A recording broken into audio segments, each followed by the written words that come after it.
Social மீடியால பாத்தீங்க அப்படின்னா விஜய் வந்து பல்வேறு கட்டங்களில் வந்து உதவி செய்யறாரு. அங்க ஒரு குறிப்பிட்ட பெண்மணியே வந்து அந்த உதவியை வாங்கிட்டு இருக்கிறதா போடுறாங்க. அப்ப என்ன அர்த்தம் அப்படின்னா இந்த உதவி வழங்குவதே வந்து ஒரு நாடகமோ அப்படிங்கிற ஒரு எண்ணம் வந்து மக்களுக்கு வருவதற்கு வாய்ப்பு இருக்கு. சீமானுடைய செயல் சொல் காரணமா பல பேர் அதில் அதிருப்திட்டு அந்த கட்சியிலிருந்து விலகி போயிட்டு இருக்காங்க. ஸோ அது தடுக்கப்படணும் அப்படின்னா சீமான் வந்து தன்னுடைய போக்கை மாற்றிக்கணும். அவர் என்னன்னா நான் சர்வாதிகாரி என்பதையே பார்த்தீங்கன்னா ரொம்ப பெருமையாக சொல்லிட்டு இருக்காரு. அது வந்து ஒரு கட்சி தலைமைக்கு அழகு இல்லை. அதனால தான் அவர் மீது அதிருப்தி விட்டு எல்லாரும் போயிட்டு இருக்காங்க.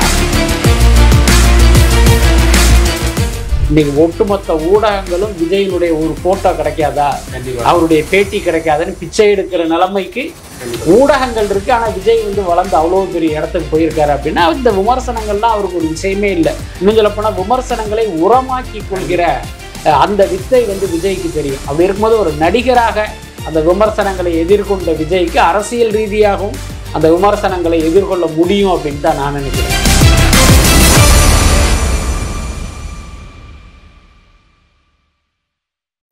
செய்தி மலர் நேயர்களுக்கு வணக்கம். இன்று நம்முடன் பேசவிருப்பது பத்திரிகையாளர் திரு பிஸ்மி அவர்கள். வணக்கம் சார். வணக்கம் சார். இப்போ ரீசெண்டா ட்ரெண்டா போயிட்டு இருக்கிறது வந்து விஜய் அவர்கள் நிவாரணப் பொருட்கள் வந்து பனையூர் ஆபீஸ்ல கூப்பிட்டு கொடுத்தது ரொம்ப விமர்சனத்துக்குள்ளா இருக்கு. உங்க பார்வையில எப்படி சார், சரியா தவறா? இல்ல அது தவறு தானே, அதுல என்ன சந்தேகம் இருக்க முடியும்? அதாவது நீங்கள் பாதிக்கப்பட்ட மக்களுக்கு உதவணும் அப்படின்னு நினைச்ச அந்த நல்ல மனசை வந்து நம்ம பாராட்டுறோம். அதுல மாற்றமே இல்லை. அதே நேரம் உதவி யாருக்கு தேவையோ நீங்க ஏன் வீட்டுக்கு வந்து அந்த உதவியை பெற்றுக்கொள்ளுங்கள் அப்படிங்கிறது ஒரு பண்ணையார் மனப்பான்மை தான். அதுல எந்த மாற்றமும் இல்லை. நான் என்ன சொல்றேன், பாதிக்கப்பட்ட மக்களுக்கு நீங்க உதவி பண்ணணும்னு நினைக்கிறீங்க, ஓகே. அதே நேரம் நீங்க என்ன சொல்றீங்க, நான் அந்த இடத்துக்கு போனா மக்கள் பெரிய அளவில் ஒரு கூட்டம் வரும், அதனால சட்டம் ஒழுங்கு பிரச்சனை வரும், அது நம்ம கட்சி தொடங்கி இருக்கிற இந்த நேரத்தில் வேறு கட்சியை சேர்ந்தவர்கள் ஏதாவது ஒரு பிரச்சனையை ஏற்படுத்தி அதனால வந்து கெட்ட பேர் வர்றதுக்கெல்லாம் வாய்ப்பு இருக்குன்னு நீங்கள் பயந்து தான் நீங்க உங்க வீட்டுக்கே அவங்கள வர சொல்லிருக்கீங்க. நம்ம என்ன சொல்றோம் அப்படின்னா, நீங்க ஏன் அங்க போகணும்னு நினைக்கிறீங்க? உங்கள் கட்சியினுடைய நிர்வாகிகள் இருக்காங்க, புஷி ஆனந்த் இருக்காரு, இல்லைன்னா அந்த பகுதியை சேர்ந்த நிர்வாகிகள் மூலமாக தாவேகா மூலமா மக்கள்கிட்ட வந்து மக்களுக்கான அந்த உதவிகளை நீங்க செஞ்சிருக்கலாமே. மக்களை பொறுத்த வரைக்கும் விஜய் வந்து நம்ம கையில கொடுக்கணும்னு யாரும் எதிர்பார்க்கல. விஜய் கட்சியிலிருந்து நமக்கு நிவாரணம் கிடைச்சத வந்தாலே அவங்க விஜய் கொடுத்ததா தான் நினைக்க போறாங்க. அப்ப நீங்க இங்க கொண்டாந்து அதை வழங்கணும்னு நினைக்கும் போது இதுவும் கூட நீங்க வந்து ஒரு அரசியல் கணக்கா பாக்குறீங்களா, அதை வாக்குகளா பாக்குறீங்களோங்கிற ஒரு சந்தேகம் இருக்கு. பட் ஆனா இந்த யோசனையை ஒருவேளை நிர்வாகிகள் வந்து விஜய்க்கு சொன்னாங்களா, இல்ல விஜயே அப்படி ஒரு முடிவு எடுத்தாரா அப்படிங்கிறது தெரியல. பட் ஒருவேளை விஜய் இந்த முடிவை எடுத்திருந்தால் அவர் எதிர்காலத்தில் தன்னுடைய போக்கை மாத்திக்கணும், இல்லைன்னா இன்னும் ஒரு கடுமையான விமர்சனத்துக்கு அவர் உள்ளாவார். Okay sir. ஒருவேளை அந்த ஸ்பாட்ல போயிட்டு அங்க அசம்பாவிதம் நடந்தா இப்போ ஏன் போகணும், ஏன் வீட்டுல வச்சு கொடுக்க கூடாது, இப்போ இப்படி பேசியிருப்பாங்க. நிச்சயமா பேசுவாங்க. அதுதான் நான் சொல்றேன், நீங்க ஏன் அங்க போகணும்னு நினைக்கிறீங்க, அதுதான் கேள்வி. இன்னொன்று சமீபத்தில் இந்த கள்ளக்குறிச்சியில கள்ளச்சாராய சாவுகள் நடக்கும் போது கூட இவர் அங்க போனாரு. அது அவசியம் இல்லை. ஏன்னா அவங்க என்ன இந்திய நாட்டுக்காக போர் புரிந்து செத்து போனாங்களா என்ன? அவங்கள போய் நம்ம பார்க்கணும், அவங்க ஆஸ்பத்திரியில இருக்காங்க, அவங்களுக்கு ஆறுதல் சொல்லணும்னு. கள்ளச்சாராயம் குடிச்சாங்க, அதனால அவர்களுக்கு உயிருக்கு ஆபத்தான நிலையில வந்து மருத்துவமனையில் அனுமதிக்கப்பட்டாங்க. நீங்க அங்க போகணும்னு அவசியம் இல்லை. ஏன்னா இப்ப இந்த மாதிரிலாம் இந்த மாதிரியான இதுக்கெல்லாம் நீங்க போக ஆரம்பிச்சீங்க அப்படின்னா அதுவே ஒரு தவறான முன்னுதாரணமாகிடும். இந்த வெள்ள பாதிப்பை பொறுத்த வரைக்கும் மக்கள் எல்லாருமே வீடுகளை இழந்து உடைமைகளை இழந்து வந்து நின்றுகிட்டு இருக்காங்க. இந்த நேரத்துல நீங்க போறது அப்படிங்கிறது அது சரியான விஷயம் இல்லை. அதனால நான் போகாம இருந்ததுங்கிறது ஒரு நல்ல முடிவு தான். ஆனா அது அந்த உதவியை வழங்கிய வழிமுறை சரியில்லை அப்படின்னு தான் நம்ம சொல்றோம். சரி, ஓகே. இப்போ நிவாரணப் பொருட்கள் வழங்கியது வந்து சென்னை மக்களை மட்டும் கூப்பிட்டு வச்சு கொடுத்துருக்காங்க. இப்போ விழுப்புரத்துல தான் அவ்வளவு பாதிப்பு, கடலூர் விழுப்புரம்னா ஏன் கொடுக்கல? இல்ல அப்படி கிடையாது, இவர்களுடைய வசதி அப்படின்னு தான் பார்த்துருப்பாங்க. நீங்க இந்த விழுப்புரமா இருக்கட்டும், பாண்டிச்சேரியா இருக்கட்டும், திண்டிவனமா இருக்கட்டும், அங்கிருந்து அவர்களை அழைத்து வந்துட்டு இதே மாதிரி கொடுத்து திருப்பி கொண்டு போய் விடுறதுல ஒரு நடைமுறை சிக்கல் இருக்கும். எல்லாத்துக்கும் மேல பாதிக்கப்பட்டவர்களுக்கு உதவி செய்யணும் என்பதை தாண்டி நான் உதவி செய்தேன் என்று அந்த ஊடகங்கள் மூலமாக அந்த செய்தியை கடத்துவது தானே இவர்களுடைய முக்கிய நோக்கமா இருக்கு. இப்ப சமீப நாட்களாக அந்த சோசியல் மீடியால பாத்தீங்க அப்படின்னா விஜய் வந்து பல்வேறு கட்டங்களில் வந்து உதவி செய்யறாரு. அங்க ஒரு குறிப்பிட்ட பெண்மணியே வந்து அந்த உதவியை வாங்கிட்டு இருக்கிறதா போடுறாங்க. அப்ப என்ன அர்த்தம் அப்படின்னா இந்த உதவி வழங்குவதே வந்து ஒரு நாடகமோ அப்படிங்கிற ஒரு எண்ணம் வந்து மக்களுக்கு வருவதற்கு வாய்ப்பு இருக்கு. அதனால என்கிட்ட நீங்க உதவணும் அப்படின்னா நேரடியாக களத்தில் அங்க இருக்கிற ஆட்கள் மூலமாக உதவுவதுதான் சரியான விஷயமா இருக்கும். இந்த மாதிரி செயல்கள் வந்து விஜய்க்கு எவ்வளவு பெரிய பாதிப்பை ஏற்படுத்துது? பாதிப்பெல்லாம் கிடையாது. இன்னொன்னு, இன்னைக்கு மக்களுக்கு வந்து ஞாபகம் வருது நிறைய. ஏன்னா மக்கள் வந்து இந்த அரசியல் கட்சிகள் தங்களுக்கு செய்கிற துரோகத்தையும் இந்த மண்ணுக்கு செய்கிற துரோகத்தையும் நினைவில் வைத்திருந்தால் இங்க ஒரு கட்சி கூட ஒரு ஓட்டு கூட வாங்காது. அதுதான் உண்மை. ஆனா இன்னைக்கு மக்களும் வந்து கரப்ட் ஆயிட்டாங்க. நீ எவ்வளவு வேணாலும் கொள்ளையடிச்சுக்க, எலெக்ஷன் டயத்துல எனக்கு ஒரு ஓட்டுக்கு என்ன காசு கொடுக்கணுமோ கொடு, நான் வாங்கிட்டு உனக்கு ஓட்டு போட தயாரா இருக்கேன் அப்படிங்கிற மனநிலைக்கு இந்த மக்கள் வந்துட்டாங்க. அதனால இது போன்ற விமர்சனங்கள் சம்பவங்கள் எல்லாம் விஜய்க்கு வந்து ஒரு கெட்ட பேரை ஏற்படுத்தும் அப்படின்னு நான் நினைக்கல.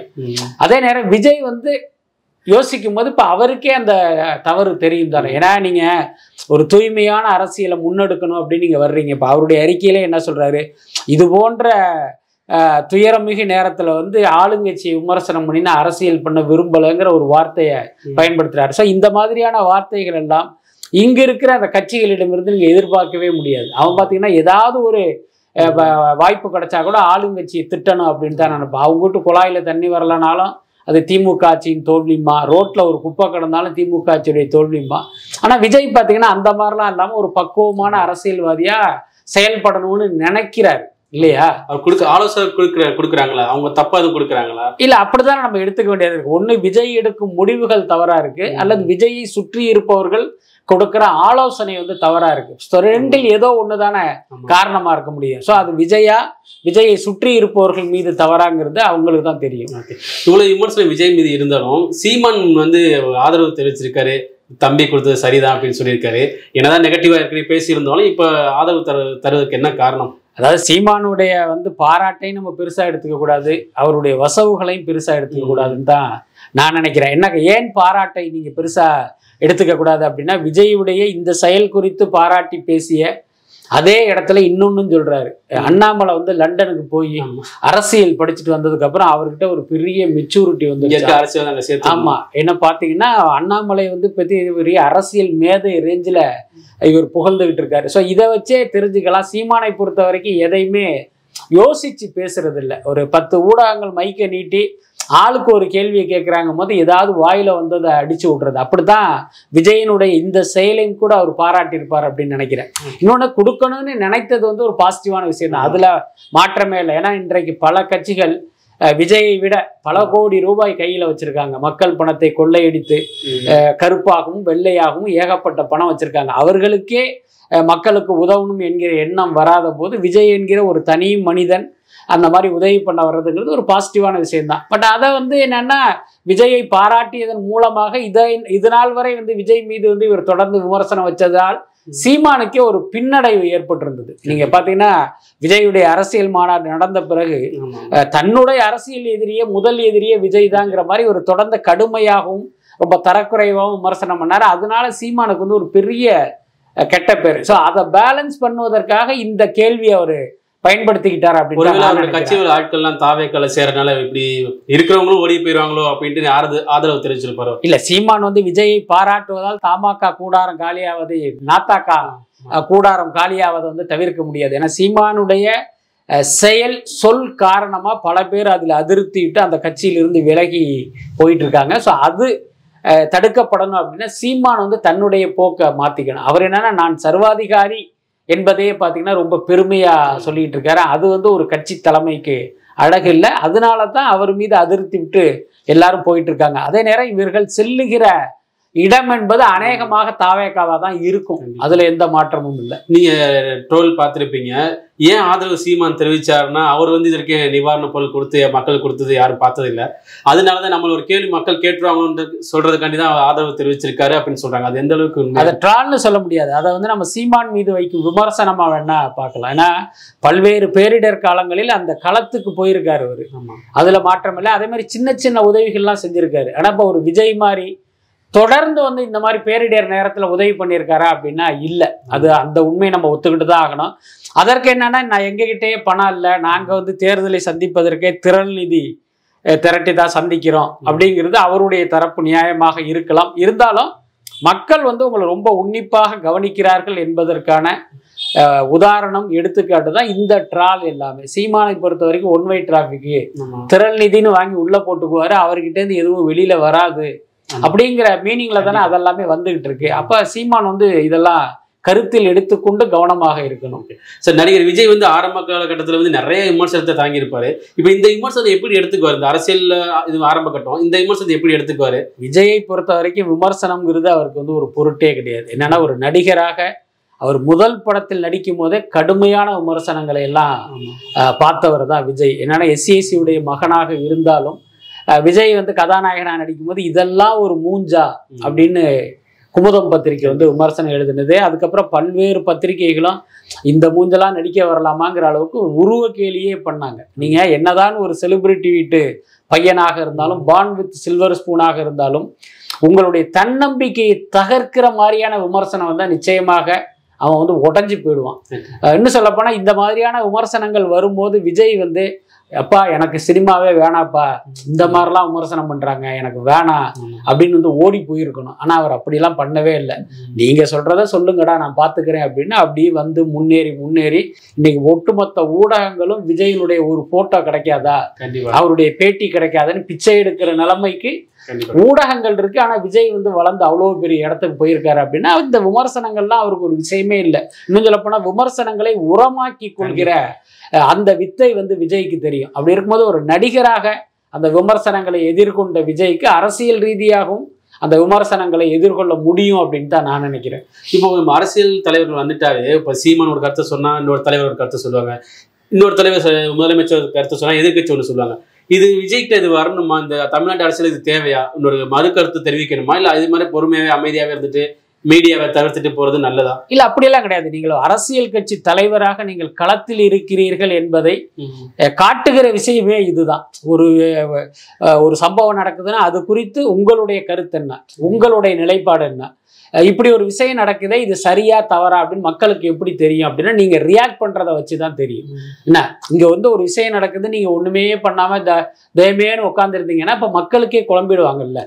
இந்த விஷயத்துல விஜயனுடைய நிலைப்பாடு என்ன, இதை ஆதரிக்கிறாரா எதிர்க்கிறாரா, இவர் வந்து இவருடைய அரசியல் எது என்ன. இப்ப வந்து பாத்தீங்கன்னா இப்ப வலதுசாரி அரசியலுக்கு எதிரான எண்ணம் கொண்ட மக்கள் தான் தமிழ்நாட்டை பொறுத்த வரைக்கும் இருக்காங்க. இப்ப விஜய் என்ன மாதிரியான நிலைப்பாடு கொண்டவர், வலதுசாரி அரசியல் பக்கம் போறாரா இல்ல அதை எதிர்க்கிறாரா அப்படிங்கிறது மக்களுக்கு தெரியணும். அப்பதான் இவருக்கு ஆதரவு கொடுக்கறதா வேணாமாங்கிறத மக்கள் முடிவு பண்ணுவாங்க. ஸோ அது பார்த்தீங்கன்னா அது வெறுமனே வார்த்தையால் சொல்வதை விட ஒவ்வொரு விஷயத்திலையுமே அது வந்து வெளிப்பட்டுக்கிட்டே இருக்கணும். அது வந்து ரொம்ப ரொம்ப முக்கியம். நம்ம ஏற்கனவே சொன்ன மாதிரி நான் ஒரு நாகரிக அரசியலை கையில் எடுக்கிறேன், இது போன்ற விஷயங்களை வைத்து வந்து பாத்தீங்கன்னா நான் வந்து அரசியல் பண்ண மாட்டேன் அப்படிங்கிற உங்களுடைய அந்த எண்ணம் ஓகே தான். ஆனா பிராக்டிக்கல்ங்கிறது வேற என்ன. அதனால நீங்க கண்டிப்பாக ஒவ்வொரு விஷயத்துக்கும் உங்களுடைய கருத்தை சொல்லித்தான் ஆகணும், அதுல மாற்றமே இல்லை. சில கருத்துக்களை பார்த்தீங்கன்னா நீங்க வந்து சாஃப்டா சொல்லலாம், சில கருத்துக்களை நீங்கள் வீரியமாக சொல்லணும், அது ரொம்ப ரொம்ப முக்கியமானது. ஒருவேளை விஜய் வந்து இந்த விஜயகாந்தை வந்து மீடியா வந்து ட்ரோல் பண்ணி அப்படியே அழிச்சனால விஜய் வந்து மீடியா மேல அவ்வளவு கோபமா இருக்காரு, ரொம்ப கோபமா இருக்காரு? இல்ல, அப்படியெல்லாம் கிடையாது. விஜய் பொறுத்த வரைக்கும் மீடியா மீது கோபம்லாம் கிடையாது. அவர் வந்து ஒரு கட்டத்துல புரிஞ்சுக்கிட்டார். இன்னொன்னு, விஜய் மாதிரி மீடியாவோடு ஃப்ரெண்ட்லியாக இருந்த நடிகரே கிடையாது, நிறைய பேருக்கு தெரியாது. விஜய் வந்து வெறும் நடிகராக இருக்கும்போது, இன்னும் சொல்ல போனா இந்த துப்பாக்கி, கத்தி இந்த படங்களுக்கு முன்பு வரை கிட்டத்தட்ட வருஷத்துக்கு வந்து ஒரு 2 தடவை 3 தடவை மீடியாக்களை வந்து மீட் பண்ணிடுவாரு. அது மட்டும் இல்லாம அவருடைய படம் திரையிடப்படும் போது பத்திரிகையாளர்கள் காட்சின்னு ஒண்ணு திரையிடுவாங்க, அப்ப வந்து தவறாமல் விஜய் வருவார். அதுல எந்த மாற்றமே சொல்றது பல இல்ல. விஜய் தான் இப்ப ஒரு துப்பாக்கிக்கு முன்பு வரை வச்சுக்கலாமே நீங்க, ஏன்னா தவறாம வருவாரு. படம் பார்த்துட்டு வெளியில வருவோம், பயங்கர ஃப்ரெண்ட்லியா படம் எப்படி இருக்கு, எதுவும் குறை இருக்கா சொல்லுங்க அப்படின்லாம் ரொம்ப ஃப்ரெண்ட்லியா கேட்பாரு. அதே மாதிரி பாத்தீங்கன்னா அடிக்கடி விருந்து வைப்பார் வீட்டுல. அதுல முக்கியமான விஷயம் என்ன அப்படின்னா பெரும்பாலும் பிரியாணி கொடுப்பாரு, அவரே வந்து பரிமாறுவார்.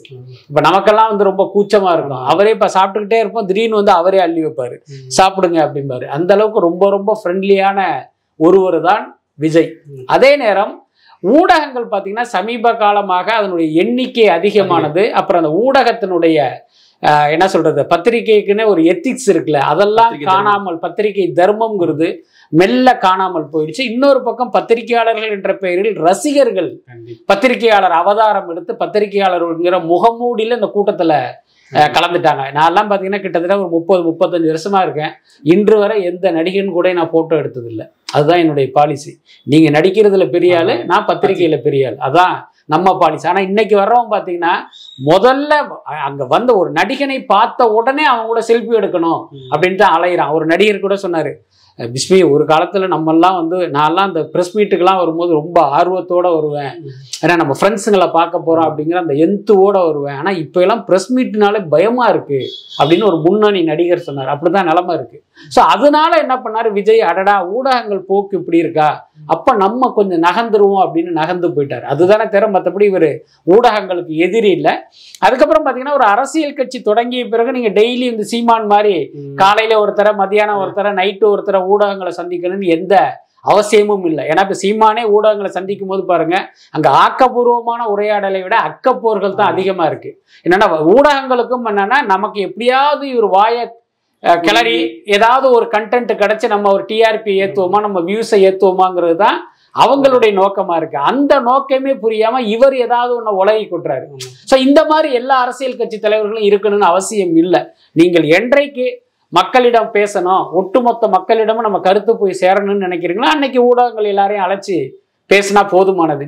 இன்றைக்கு ஊடகங்களுடைய தயவே தேவையில்லை என்கிற அளவுக்கு, அதை மிஞ்சுகிற அளவுக்கு சமூக ஊடகங்கள் வந்துருச்சு. அப்படி இருக்கும்போது ஊடகங்களே சமூக ஊடகங்கள்ல இவர் என்ன சொல்றாரோ அதை எடுத்து தலைப்பு செய்தியா போடுறாங்க. அப்ப எதுக்கு வந்து இவங்களை போய் நம்ம பார்க்கணுங்கிறது கூட ஒரு காரணமா இருக்கலாம். இப்போ ரீசெண்டா சீமான் வந்து ரஜினியை மீட் பண்ணாரு. இது வந்து யாருக்கு ஒரு பயத்தை ஏற்படுத்துறதுக்காண்டி சீமான் வந்து ரஜினியை சந்திச்சாரு. இதுக்கு முன்னாடி சீமான் வந்து ரஜினி எவ்வளவு தரக்குறையா பேசியிருக்காரு. அது எந்த தைரியத்துல மீட் பண்ணிருப்பாரு ரஜினியை? அதாவது ரஜினியை மீட் பண்ணது விஜயை வந்து பயப்பட வைப்பதற்காக அல்ல. என்ன, விஜயை எதிர்த்ததால் சீமானுக்கு வந்த பயத்தின் வெளிப்பாடுதான் ரஜினியுடனான சந்திப்பு. அப்படிதான் நான் பாக்குறேன். என்னன்னா ஏற்கனவே விஜயோட இவருக்கு ஒரு நட்பு இருந்தது, சந்திப்பெல்லாம் நடந்தது. இவருடைய கட்சி தொடங்க பிறகு இவரோட நம்ம டிராவல் பண்ணி 2026 தேர்தலில் ஒரு கணிசமான இடத்தை பிடிக்கலான்னு நம்பினாரு. ஆனா அந்த தாவேகாவுடைய முதல் அரசியல் மாநாட்டில் விஜய் பேசிய பேச்செல்லாம் பார்க்கும்போது அடடா இவர் நமக்கு சரி வர மாட்டார் போல இருக்குங்கிற மாதிரி இவருக்கு தோணிடுச்சு. என்ன காரணம்னா இவர் வந்து தமிழ் தேசிய அரசியல் பண்றாரு, அவர் வந்து தமிழ் தேசியம் பிளஸ் திராவிடம் ரெண்டுமே என்னுடைய இரண்டு கண்கள்னு சொன்னதை இவரால் ரசிக்க முடியல. எல்லாத்துக்கும் மேல இவர் எதிரியாக நினைக்கிற தந்தை பெரியாரை அவர் கொள்கை தலைவரா வந்து முன்னிறுத்தினார். அப்ப இங்கேயே ஒரு முரண்பாடு வந்துருச்சு. அது அல்லாம அவர் மேடையில் சில விஷயங்கள்லாம் பேசினாரு. இந்த கத்தி பேசுற அரசியல்லாம் எனக்கு தெரியாது அப்படின்னு சொன்னாரு. சீமான் என்ன நினைச்சிட்டாரு, அது தன்னை குறிப்பதாக தன்னை கிண்டல் செய்வதாக தப்பா புரிஞ்சுக்கிட்டாரு. என்னன்னா விஜய் மீன் பண்ணது எல்லா திராவிட இயக்க கட்சிகளுடைய மேடையிலையுமே பாத்தீங்கன்னா இதே மாதிரி நீட்டி முழக்கி 8 கட்டையில தானே பேசுவாங்க. அவர் மீன் பண்ணது அதைத்தான். தமிழக அரசியல் கட்சிகள் மீட்டிங்னால இப்படிதான் இருக்கும், நான் அப்படி கிடையாதுன்னு சொன்னாரு.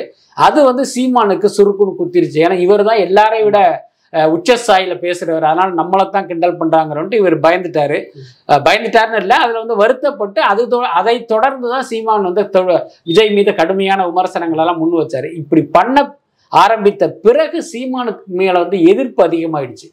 முக்கியமா பாத்தீங்கன்னா அவர் மீது அபிமானம் கொண்டவர்கள் கூட ஐயோ உனக்கு போய் ஓட்டு போட்டோம் பாருங்கிற அளவுக்கு வருத்தப்படுறதை நம்ம வந்து சோசியல் மீடியால பாக்குறோம். அப்ப விஜய் ரசிகர்கள் இத்தனை நாள் இவருக்கு தான் ஓட்டு போட்டாங்க. என்ன காரணம் அப்படின்னா இப்ப விஜய் கட்சி ஆரம்பிக்கல, விஜய்க்கு வந்து தொந்தரவு கொடுத்தது அதிமுக திமுக. அப்ப யாருக்குடா போடுறதுக்கும் போது இவருக்கு போடலான்னு போட்டாங்க. அதனால வந்ததுதான் 36 லட்சம் வாக்குகள். இப்ப இவரே கட்சி ஆரம்பிச்சாரு, இவரே அவர் திட்டமும் ஆரம்பிச்சாருக்குமே அந்த 36 லட்சம் வாக்குகள் கண்டிப்பாக எதிர்காலத்தில் குறையும். அப்ப அதை காம்பன்சேட் பண்றதுக்காக ரஜினியோட ஒரு மீட்டிங்கை பண்ணி இப்ப ரஜினியோட இவர் இணக்கமா இருக்காரு அப்படின்னா இப்ப ரஜினி ரசிகர்கள்லாம் தனக்கு ஓட்டு போடுவாங்கன்னு இவர் கணக்கு போட்டாரு. பட் எனக்கு தெரிந்த அந்த கணக்கு ஒர்க் அவுட் ஆகாதுன்னு தான் நினைக்கிறேன்.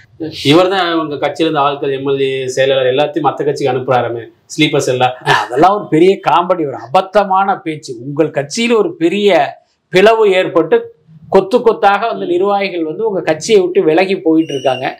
நீங்க பாத்தீங்கன்னா ஒரு சரியான தலைவராக இருக்கும் பட்சம் அந்த விலகி செல்பவர்கள் அதிருப்தியாளர்களை அழைத்து என்ன உங்க பிரச்சனை அப்படின்னு கேட்டு அவர்களை தக்க வைத்துக் கொள்கிற முயற்சியில் இருக்கணும். அதுதானே ஒரு நல்ல தலைமைக்கு அழகு. அதை விட்டுட்டு நான் தான் எல்லாருமே ஸ்லீப்பர்ஸ் எல்லாம் அமைச்சிருக்கேன் அப்படின்னா என்ன அர்த்தம்? அப்ப நீங்களே இன்னொரு கட்சியில போய் சேருங்களேன், ஸ்லீப்பர்ஸ் எல்லாம் இன்னும் பிரமாதமா இருக்கும்ல. போய் திமுகவிலேயோ அதிமுகவிலேயே சீமானே போய் சேர்ந்துடலாமே ஸ்லீப்பர்ஸ் எல்லாம். ஸோ இதெல்லாம் பார்த்தீங்கன்னா ரொம்ப வந்து ஒரு நகைச்சுவையாக தான் நம்மளால எடுத்துக்க முடியுது.